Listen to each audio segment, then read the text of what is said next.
Pada zaman dahulu kala, di sebelah utara kota Garut ada sebuah desa yang penduduknya kebanyakan adalah petani. Karena tanah di desa itu sangat subur dan tidak pernah kekurangan air.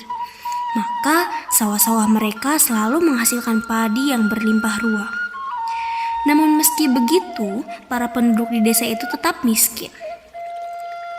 Di hari yang masih sedikit gelap dan embun masih bergayut di dedaunan, para penduduk sudah bergegas menuju sawah mereka. Hari ini adalah hari panen. Mereka akan menuai padi yang sudah menguning dan menjualnya kepada seorang tengkulak bernama Nyai Endit. Nyai Endit adalah orang terkaya di desa itu. Rumahnya sangat mewah, lubung padinya sangat luas karena harus cukup menampung padi yang dibelinya dari seluruh petani di desa itu. Ya, seluruh petani. Dan bukan dengan secara sukarela mereka menjual hasil panennya kepada Nyai Endit. Mereka terpaksa menjual semua hasil panennya dengan harga yang sangat murah. Kalau tidak, mereka akan berurusan dengan centeng-centeng suruhan Nyai Endit. Lalu, jika pasokan padi mereka habis, mereka harus membelinya dari Nyai Endit dengan harga yang melambung tinggi. Penduduk di desa itu merasa sedih atas nasib yang mereka jalani.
Berat rasanya jika harus menjual padi ini pada orang kikir itu, Bu. Ya, mau gimana lagi, Pak? Daripada kita harus berurusan dengan centeng-centengnya, bisa panjang ceritanya. Nyindit itu benar-benar serakah ya. Rasanya sayang banget jika padi kita harus dijual sama orang pelit. Ya, kita mah orang kecil. Terima nasib saja, Pak. Nasib. Orang miskin kayak kita harus bagaimana ya, Bu? Sudahlah, Pak. Gak usah menggerutu seperti itu. Nasib kita memang seperti ini. Apa ya yang dicari sama Nyindit? Harta sudah banyak gitu, masih saja mau numpuk padi. Ya sudahlah, Pak. Ntar kedengaran orang lain. Makanya sudah selesai, Pak. Sudah, Bu. Ayo kita berangkat ke sawah, nanti keburu siang. Iya, Bu. Udin dan Nyi Asih pun pergi ke sawah bersama. Di sawah, para petani sibuk mengurus padi hasil panennya masing-masing. Tak terkecuali Nyi Nani dan Nyi Eli, mereka berdua menumbuk padi sambil membicarakan nasib buruk hidup mereka yang tak berkesudahan.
Nani, Hmm.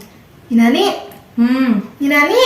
Hmm. Kalau dipakai itu noleh dong, bukan cuma ham doang. Iya, maaf ya, Nyi. Memangnya ada apa sih? Itu loh, hari ini kan kita panen. Tapi masa iya lagi-lagi kita harus menjualnya ke tengkulak pelit bin kikir itu? Ya, mau gimana lagi? Orang miskin kayak kita bisa apa? Kita, lo aja kali, kalau gue enggak. Mulai deh lebaynya. Tapi bener juga sih kata kamu, lama-lama hidup kita bukannya tambah makmur, tambah makin hancur. Waduh, ibu-ibu ini pagi-pagi kok sudah ngerumpi. Sadar bu, ngerumpi itu dilarang. Kalau nggak ada saya. Nyi Asi, ini bisa aja. Ngomongin apa sih bu? Itu loh Nyi, masalah orang yang kikir dan pelit itu. Ngomongin Nyi Endit toh. Emangnya ada apa sih? Iya, gitu Nyi. Harga padi yang kita jual gak ada pertanda bakal naik. Harganya tetap 3.000 terus tiap tahun. Dia nggak tahu apa kalau harga sembako sama bedak pada naik. Selain itu, kita nggak bakalan hidup makmur kalau seperti ini. Ibu-ibu kok malah ngerumpi di sini sih? Daripada ngerumpi, ayo kita bawa hasil panen kita ke Nyi Endit. Emang Kang Udin masih mau jual hasil panen ke Nyi Endit gitu?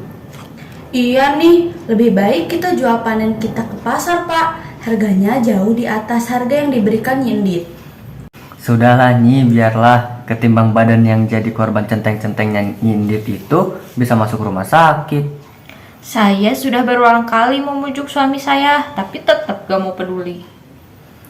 Ya bukannya begitu Bu, ini kan demi ibu dan anak-anak kita. Kalau bapak masuk rumah sakit, yang jaga ibu dan anak-anak siapa? Cie.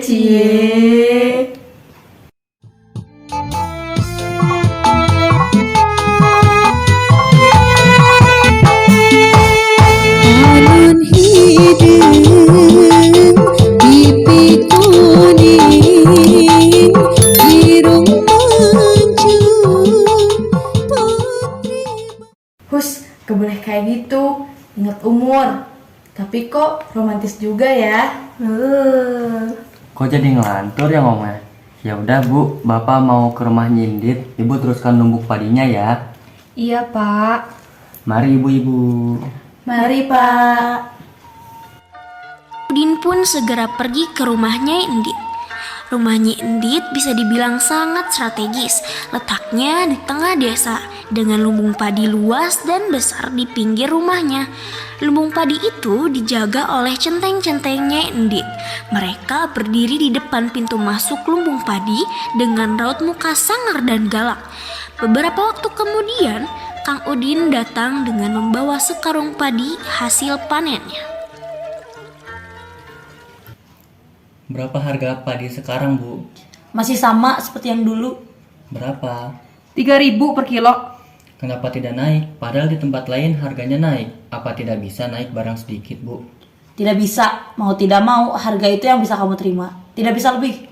Mau tidak? Jika tidak, siap-siap saja berhadapan dengan kami. Bolehkah aku bertemu dengan Nyi Endit? Apa aku tidak salah dengar? Orang yang udik seperti kamu ingin bertemu orang terkaya dan tercantik di desa ini. Apa kamu tidak punya kaca di rumah? Untuk apa kamu ingin menemui Nyi Endit?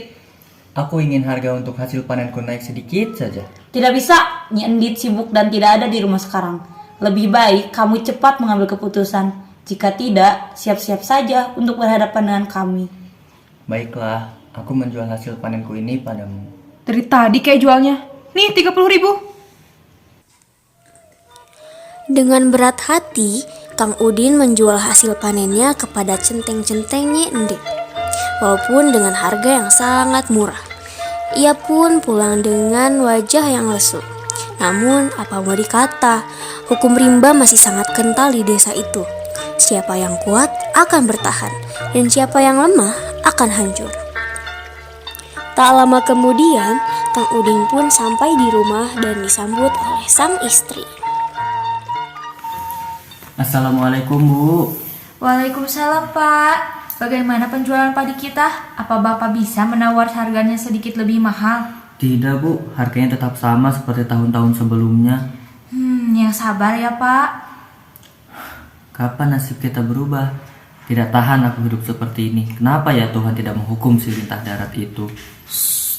Jangan kenceng-kenceng Pak, nanti ada yang dengar. Kita mah harus sabar. Nanti juga akan datang pembalasan yang setimpal bagi orang yang suka berbuat tidak adil kepada orang lain. Tuhan itu tidak pernah tidur, Pak. Terima kasih ya Bu, Ibu sudah setia dan selalu mendukung Bapak selama ini. Sama-sama, Pak. Di sisi lain, di lumbung padinya Nyai Endit, Nyai Endit sedang bercengkrama kepada kedua centengnya. Lalu ia menanyakan tentang hasil panen dari seluruh penduduk desa. Ito, Ina. Iya, Nyi. Bagaimana? Apa semua padi sudah dibeli? Sudah, Nyi. Begitu periksa lumbung padinya, lumbungnya sudah penuh diisi padi. Bahkan sampai ditaruh di luar karena tidak muat. Bagus, sebentar lagi mereka akan kehabisan beras dan akan membeli kepadaku. Jangan sampai mereka menjual padi pada tempat lain. Beri pelajaran bagi siapapun yang membangkang. Kalian mengerti? Siap, Siap, Nyi. Nyi.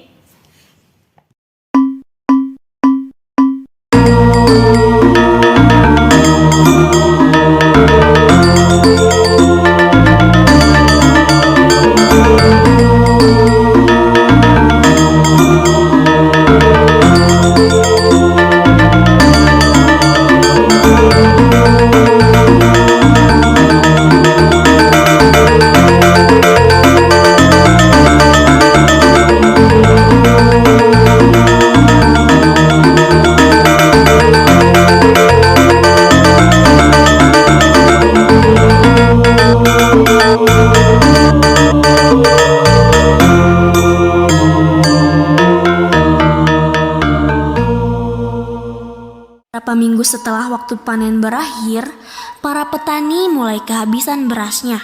Mereka mulai kebingungan mencari tempat penjualan beras selain miliknya Endit. Karena harga beras di tempatnya Endit bisa mencapai berkali-kali lipat lebih mahal dari harga beras pada umumnya. Aduh ya Gusti, persediaan berasku sudah habis. Apa aku harus membeli beras kepada Nyi Endit ya?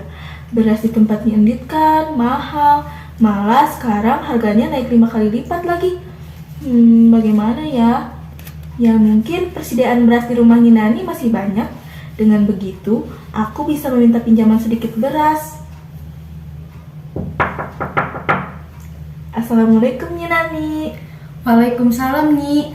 Ada apa pagi-pagi udah ke rumah aja? Begini nih, saya kesini mau pinjam beras 1 liter. Waduh, maaf ya Nyi. Persediaan beras di rumah saya juga menipis. Mungkin tinggal setengah liter lagi. Gimana ya Nyi nasib kita? Apa kita harus menyerah kepada nasib ya Nyi?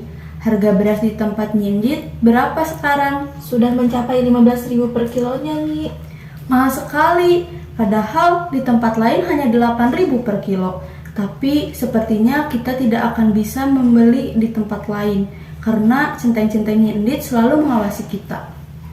Di saat Nyi Nani dan Nyi Eli sedang bercengkrama, datanglah seorang nenek tua renta yang berjalan terbungkuk-bungkuk.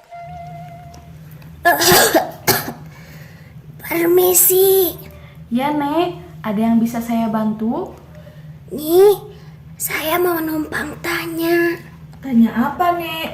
Di mana saya bisa menemukan rumah orang terkaya di desa ini? Maksud Nenek Nyindit? Sudah dekat Nek. Nenek tinggal lurus saja sampai bertemu pertigaan. Lalu nenek belok kiri. Nanti nenek lihat rumah yang sangat besar. Itu rumahnya. Emang nenek ada perlu apa sama Nyi Endit? Saya mau minta sedekah. Ah, percuma saja Nek, minta sama dia nggak bakalan dikasih. Kalau nenek lapar, nenek bisa makan di rumah saya, tapi seadanya. Tidak perlu. Aku cuma mau tahu reaksinya kalau ada pengemis yang minta sedekah. Oh ya, tolong kamu beritahu penduduk yang lain untuk siap-siap mengungsi. Karena sebentar lagi akan ada banjir besar. Nenek bercanda ya? Mana mungkin ada banjir di musim kemarau? Aku tidak bercanda, karena aku adalah orang yang akan memberikan pelajaran pada Nyi Endit. Maka dari itu, mengungsilah. Bawa barang-barang berharga milik kalian. Tapi Nek, Pergilah. Nenek itu pun pergi meninggalkan Nyi Nani dan Nyi Eli, yang mana mereka berdua sedang merasa kebingungan. Namun mereka tetap mempercayai ucapan nenek itu. Kemudian mereka segera memberitahukan kepada seluruh warga desa untuk segera mengungsi ke tempat yang lebih tinggi. Hibah Gendit itu sedang menikmati makanan bersama dengan centengnya.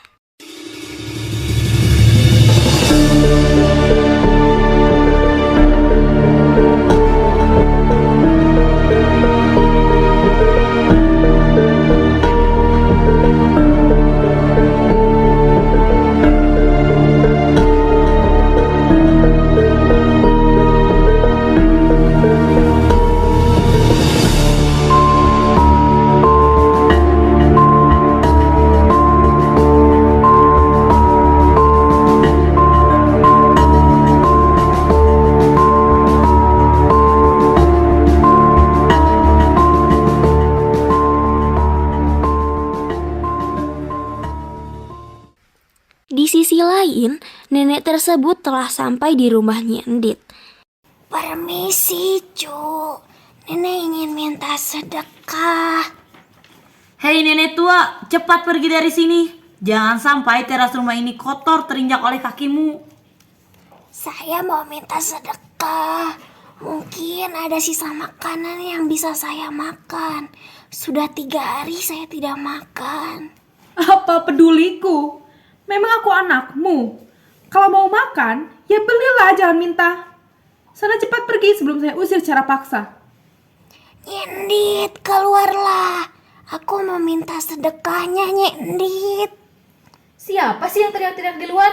Ganggu orang makan saja. Hei, siapa kamu nenek tua? Kenapa kamu berteriak-teriak di depan rumah orang? Saya cuma mau minta sedikit makanan. Karena saya sudah 3 hari tidak makan. Lah, gak makan kok minta sama aku? Tidak ada, cepat pergi dari sini. Nanti banyak lalat nyium baumu dan mengotori rumahku. Cepat pergi. Hai Endit, Tuhan memberikanmu rizki yang berlimpah. Tapi kau tidak bersyukur. Kau kikir, kau tamak.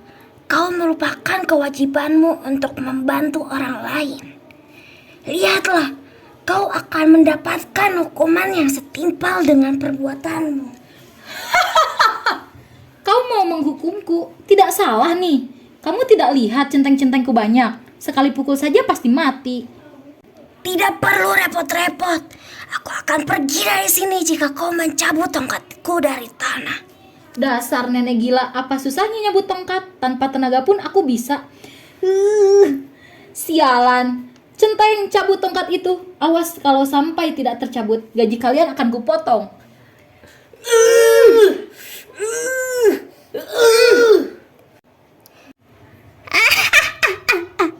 Kalian tidak berhasil. Ternyata tenaga kalian tidak seberapa. Lihat, aku akan mencabut tongkat ini. Nyi Endit, inilah hukuman buatmu. Air ini adalah air mata para penduduk yang sengsara karenamu. Kamu akan tenggelam oleh air ini. Si nenek menghilang dan Nyi Endit pun panik melihat air yang meluap dengan sangat deras. Ia berlari menyelamatkan hartanya. Namun air sudah meluap dan Nyi Endit tenggelam bersama hartanya.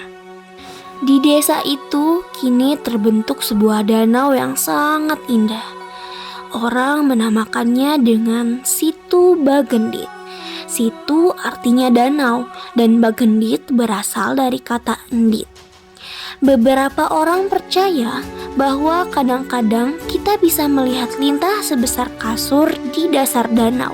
Katanya itu adalah penjelmaan dari Nyi Endit yang tidak berhasil kabur dari jebakan air bah.